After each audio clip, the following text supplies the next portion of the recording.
Welcome back to Media7, the Webstock special. The makers of music and image have never enjoyed greater currency than they do right now. The record made in a suburban bedroom can be heard around the world, but that currency is less often accompanied by actual hard currency. I'm joined now by one of those creators, musician Amanda Palmer, and the man who would make culture free, co-founder of the file-sharing website The Pirate Bay, Peter Sunder. Welcome to you both. Before we start, I'd like to do a little experiment. I need a show of hands here. How many people in the audience have used Peter's website? Keep those hands up. Thank you. You'll all be hearing from a lawyer. But on with the show. Amanda, I want to ask you, which is like a pop question, about your new record, Map of Tasmania, which apart from being a phrase dearly beloved by our Australian producer, also contains a really interesting line that you've put on t-shirts and badges, and it's obviously important to you. They don't know that we are the media. What's that about?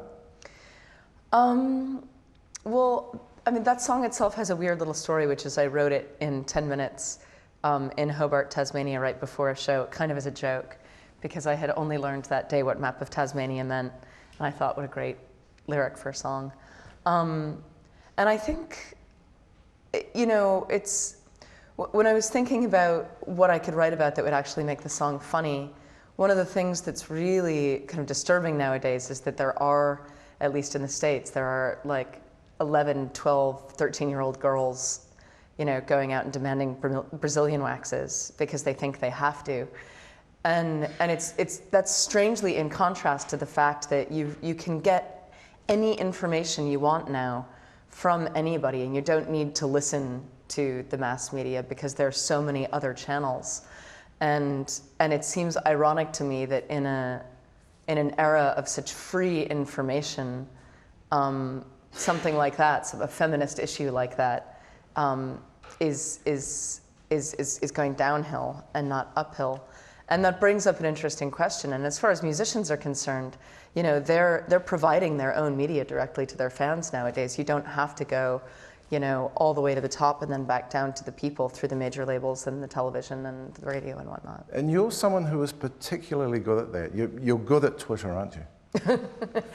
Well, you know, the interesting thing about Twitter is, you know, what does it mean to be good at Twitter? Because Twitter doesn't actually have any rules and you can't win.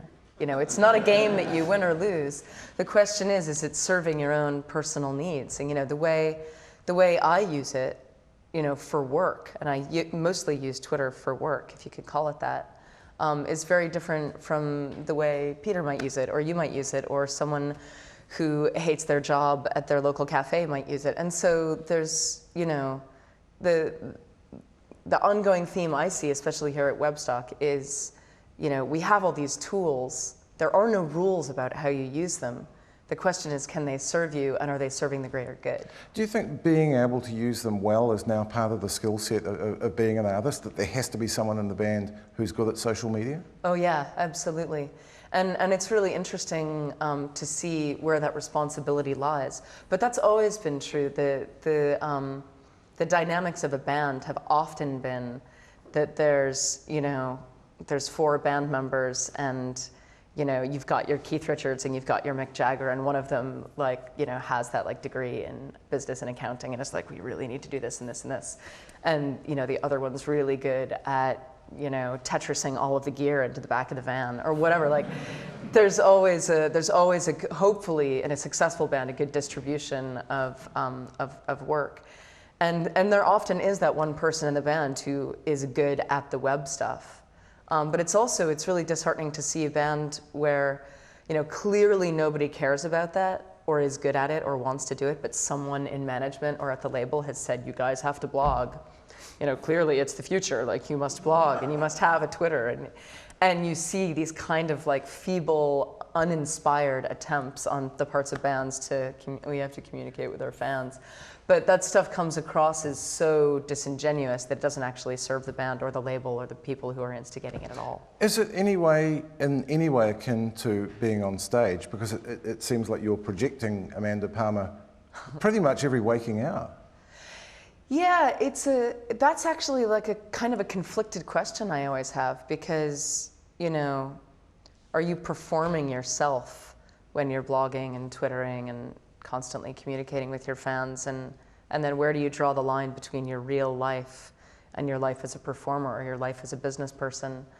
And, you know, I think the next big conversation that I don't hear many people having, but amongst artists and people I talk to who spend a lot of time on Twitter or blogging or online, it's a heavy-duty consideration of what does this actually mean to your quality of life? And are you able to flick the off switch? Or have we just become, you know, filtration systems for our own promotional needs or whatever? It's really, you know, and there's no one standing there saying, well, clearly you should do it this way. Here's a guidebook to figuring out how many hours a day, you know, what you really should be twittering and what you should just be holding back on because you should keep that energy or that information for yourself. Everyone's making it up as they go along. And every artist is going to make a different decision and have to figure out, like, I've just been giving too much of myself away. You know, and it's a great place to go when you're lonely. You know, there's always someone there to talk to. There's always someone there to stroke your ego. I noticed that a couple of nights ago on your Twitter stream, you were clearly deriving comfort from, yeah, you know, the 500,000 people that follow you on Twitter. Well, but that can It's a big hug. I think the important thing about that is that you be very honest about it. And I think, I mean, the reason you might know that is that someone Twittered, like, you seem really lonely. You've spent the last half hour answering all of our questions from bed. And yeah, and the answer is yes, but you just need to be honest about that, you know, and know why you're doing what you're doing. And that's the key to all of this new media stuff and all of the web stuff and all the social networking stuff is like, why are you doing it? You know, and as an artist, that question gets really blurry because you can start thinking that anything you're sharing, any detail, any photo, is kind of helping business and is helping your story to grow and it's pulling your fans closer to you. But at a certain point, you know, it's like, what's too much? And I don't think anyone has the answer to that question. We never will. Now, I have to say, I checked on Peter's website and your new record's not there. How do you feel about that? Is that a good or a bad thing? Has nothing to do with me. Don't blame me. That just means that it's not there yet. That's fine. It doesn't bother me that much because my record has pretty much been released to my fan base and the people who are out there looking for it on Bandcamp exclusively, or, you know, internationally, and it's up on iTunes in Australia. But I'm not Britney Spears and I'm not Lady Gaga, and most of the people who are fans, they consider themselves real fans, are happy to go and donate to my album because they've been spending so much of their time and energy following my philosophy. And no, I actually have to go to Peter now to ask him about this because not all musicians are as appreciative of what you do as Amanda is. 50 Cent, among others, not very happy at his work being given away on your site? Well, we've always had this discussion, you know, with artists and so on. But it's not really up to them to decide anyhow. It's up to the fans to decide if they want to share the music or not. And if you don't want fans to share it, you can't release it at all. So there's no meaning in being, you know, upset about it. It's just facts of life. So rather go with it than just try to fight that the earth is round. You know, it's basically what they try. What was the problem that you identified you were solving when you founded the Pirate Bay? What needed fixing? Pirate Bay was it was very different from what most would expect. It was a mixture of people that were artists, hackers, political activists, and a lot of different people that wanted to make a Scandinavian file sharing system using BitTorrent, which was a new technology which solves a lot of the distribution issues. And it was all in Swedish to begin with, and you know, there was no real goal with it besides trying and experimenting with the technology. And when all of the other BitTorrent sites were shut down, we just decided, you know, that we're going to stay up and fight whatever needs to be fought. And after a while, it was maybe 80% of the content on Pirate Bay was Spanish, so we decided we have to translate the site to other languages than just Swedish, even though Swedish, like audiobook for how to learn Swedish was the most downloaded torrent. We should actually get a prize from the Swedish government for that, but that's a different story. But yeah, it just grew by itself, and it was, to begin with, it was just this experimentation, and that we wanted free informational exchange. As you say, BitTorrent is a spectacularly efficient protocol for delivering great big chunks of content. Why do you think there hasn't been more legitimate copyright owner permitted content on those networks? Well, I think that's not really true. I think what's going on is that in the discussion it's very black or white. So you have, on one side, you have the big record companies and Hollywood studios that say that, you know, everything on BitTorrent is illegal downloads and so on. And they never really talk about, you know, the things that are down the long tail, whatever you want to call it. Artists that are somewhat big, that release their own albums on Pirate Bay or on BitTorrent, are, you know, you don't even talk about those people. So they just think about, you know, the 1 million titles that they have in their catalog, and they don't care about the other 25 million that's out there, and just say everything is illegal. So I think BitTorrent is very important for everyone, even the small artists. Tell me about one of your other projects, Flatter, because that sounds really interesting. That maybe sounds like a way forward to solve everyone's needs. Tell me about that. Yeah, so during the Pirate Bay, we had a lot of discussion with the record companies and so on, and went to all the debates, and they were always upset about how will we make money on the internet, how will we survive? And my answer is, you shouldn't. The record companies should die. But it's very true, actually, because, you know, the current situation they're in, where they decide everything, where they are the gatekeepers, they decide which content will be released and when and if at all, that's all gone away. So they need to change and adapt to the current world. And instead of saying like that we should give them $5 per month or $10 per month for music, so it would be legal to download music, whatever, which has been a big discussion in Europe, why shouldn't we make a system in place that allows everyone who creates whatever, not only music but blogs or services, whatever, have the same possibility to make money on the internet? So do an internet-ish thing and make a general solution to lots of problems, and that's kind of what Flatter is. Is this also part of what Amanda talked about in her talk today, of cutting out the middleman?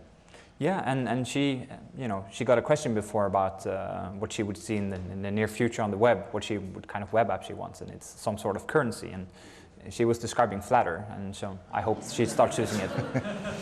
I wonder whether it's Flatter or not, whether this kind of redistribution system is the way forward. Could it also involve the existing performance rights bodies? Because they do have very sophisticated systems for monitoring use. They monitor radio play, they do all those other things. Could they come into the tent? Well, I think that one of the most important things is that there will not be, you know, you shouldn't think that there will be one solution that solves all the issues. Because first of all, there's not that many issues.